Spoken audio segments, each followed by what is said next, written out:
little after the storm Claudia hit a campsite in the region.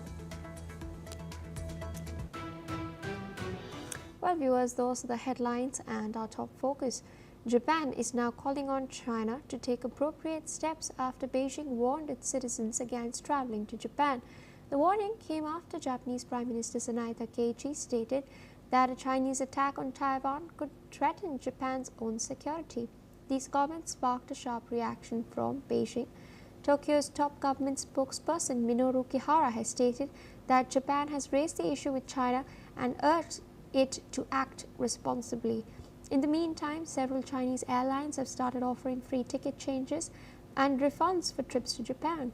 These tensions come as China has announced new live fire drills in the Yellow Sea next week, moves that Taiwan says highlight Beijing's growing political and military pressure in the region.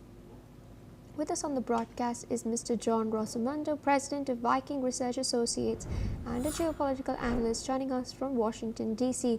Thank you so much for taking out time speaking to us on NewsX World. Of course, we've seen tensions escalate between Tokyo and Beijing very sharply ever since comments were made by Takaichi in the Japanese National Diet. That's not all. We've also seen some rather incendiary and, as some people point out, wild threats being made against Takaichi by the Consul General of Osaka, the Chinese Consul General of Osaka. China has, of course, tried to distance itself from these comments and stated that these are personal assessments, but nonetheless, it was a Chinese representative who made these remarks. Does it really augur well for Beijing, considering these tensions continue to simmer? No, it's just more of the same from the Chinese. They always resort to intimidation to try to get countries that surround them to change their policies. The Japanese are taking a proactive stance, saying that it will stand with the Taiwanese in the event of a Chinese invasion. And Beijing is just using economic intimidation. Indeed, but it's not just economic muscle flexing, it's also military muscle flexing, because we've seen the frequency in which China is conducting its drills in the South China Sea. It's incursing into Taiwanese airspace and waters. It's crossing the median line, whether it's several of its aircrafts or its PLA Navy vessels. There are in fact some live fire drills being slated to be held next week at the Yellow Sea as well. What do you make of the frequency at which these are taking place? These indicative, as some analysts are pointing out, that China is likely to invade Taiwan. Will this happen in the near future?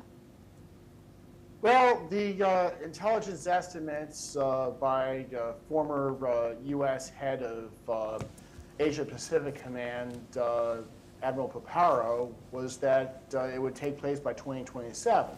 The increase in these exercises are just simply a way that the Chinese will be able to mask an actual invasion.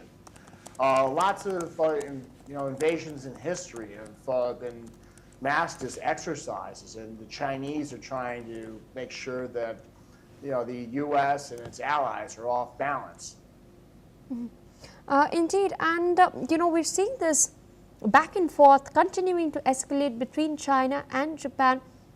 Because when we'd seen the meeting between Takaichi and Xi Jinping earlier, Takaichi was very open. She'd stressed upon transparency. She'd raised the issue of Taiwan, and before the Chinese side could even come out and put out a statement, she'd already spoken to the media, highlighting that this is something that she'd raised. She'd urged for, a constructive dialogue on this. So she's been transparent since day one. She's been a China hawk since day one. So the Chinese are well aware of her position.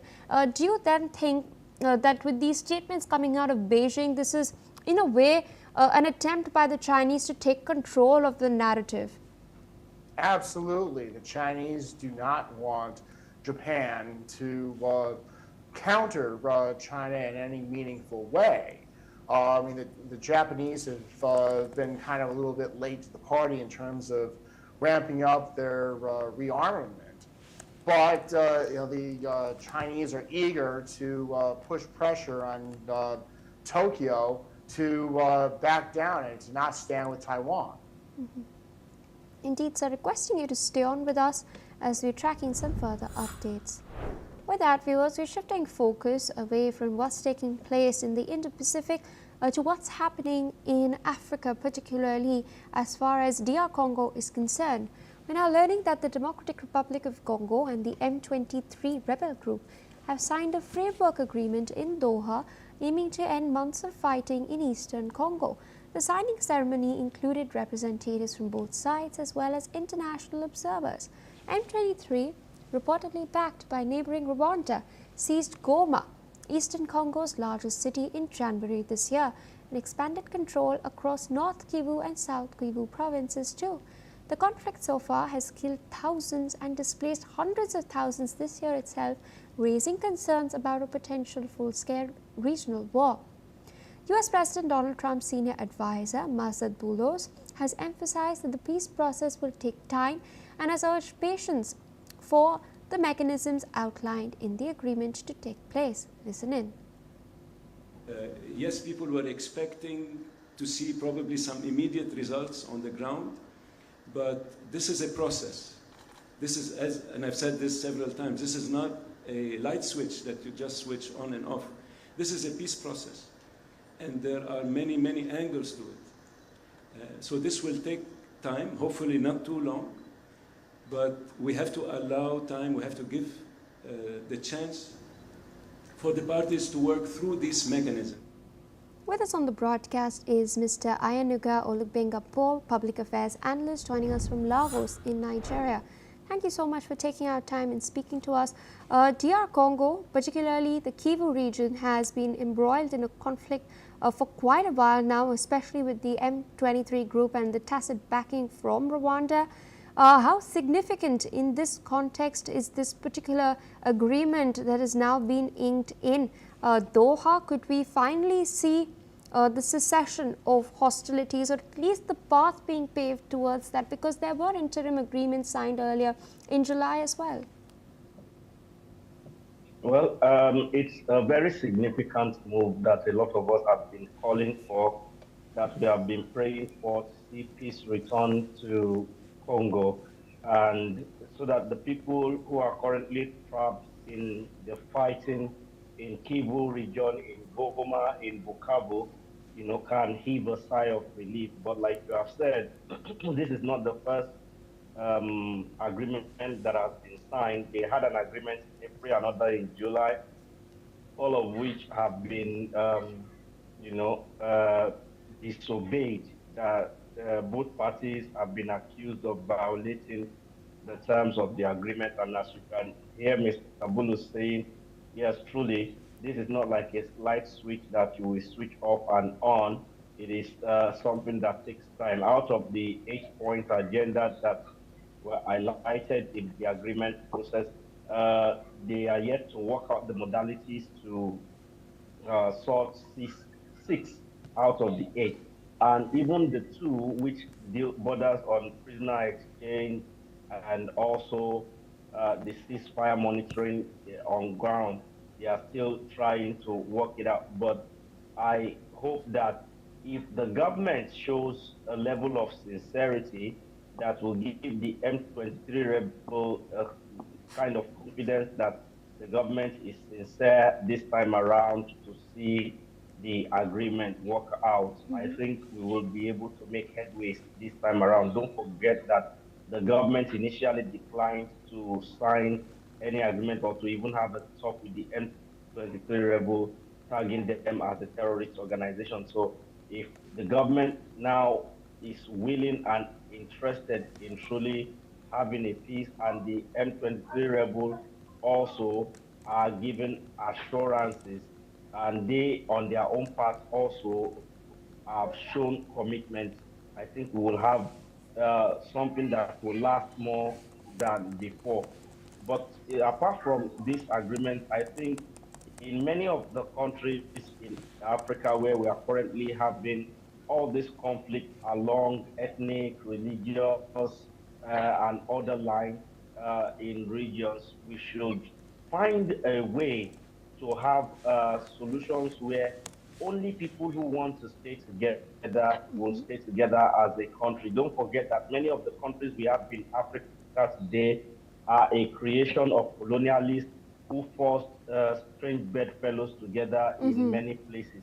So if these people are now saying we want out, I mean, there are many countries in Europe where only a very tiny fragment of people will come together and say we are the ones that want to stay together, and they will be allowed to stay together. Countries like Monaco, for example, is just at 4,000 people or less than 100,000 people. And there are many countries like that in Europe who are independent countries, but if you look at their population, you see that they are very small compared to many of these African countries that are forced together because of the certain mineral resources that certain external forces are gaining from them.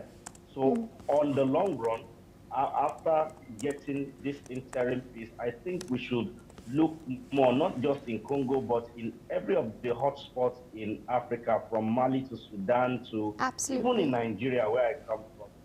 Let people who want to stay together be the only one who stay together, not that you will force certain people to stay together in the name of maintenance. Absolutely. A quick follow-up regarding what's taking place in DR Congo. We do know that the Kivu region, both North Kivu and South Kivu, are very mineral rich. Could that have been one of the reasons why this particular conflict has been so long drawn out? That has always been the reason. It's not just one of the reasons. It is the main reason why we have conflict. You will observe that hardly will you see any country without serious mineral resources being engaged in long drawn out wars. It is only countries that are rich in mineral resources that external non-state actors benefit. You know, when there is peace in the land, the government can decide, I want to sell my mineral for, say, $10, for example. But when there is war, the external actors can easily buy those same minerals for $2 in exchange for maybe guns and other fighting equipment. But you hardly see that happen in countries where there is less mineral or no mineral resources to fight over. Also, I believe that it is the richness in mineral resources that seems to be a curse rather than a blessing to many of these regions in conflict. All right, so with that, I'd like to thank you for taking out time, of course, putting all of that into context and perspective for our viewers. On that note, we're shifting focus to further developments coming in. The International Olympic Committee President, Christy Coventry, recently met Chinese President Xi Jinping in China's Guangzhou city. She was accompanied by IOC Honorary President Thomas Bach.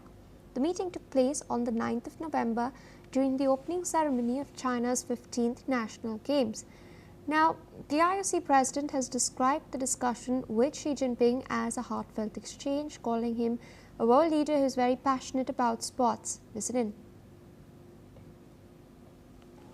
Incredible meeting. I felt very honored to sit with him and to talk with him, and to again hear the level of importance that he places on sport. You know, I shared with him there's not very many leaders that place that kind of importance on sport, and we very much agreed that when it comes to sport should remain neutral. And that's something that I believe we all love about sport, is watching athletes come together, and athletes don't see differences because we see the fact that we've all had to walk a certain path to get onto the same playing field. So there's an automatic respect there. Additionally, the IOC President has praised China's innovative approach to sports infrastructure and technology integration, emphasizing further on how the world can leverage China's experience to strengthening their sporting initiatives. She stated that she is optimistic about future partnerships and collaborations with China in the area of sports development. Still with us on the broadcast is Mr. John Rosamundo, President of Viking Research Associates and geopolitical analyst. Interesting development, because we remember the last time Beijing hosted the Olympics. It was in 2008. That was quite a turning point in its soft power projection. We still remember the rows and rows of young people who would showcase their cultural performances in synchronicity at that point. What do you make of this particular meeting now at this juncture? What motivations might the International Olympic Committee have for strengthening its partnership with China?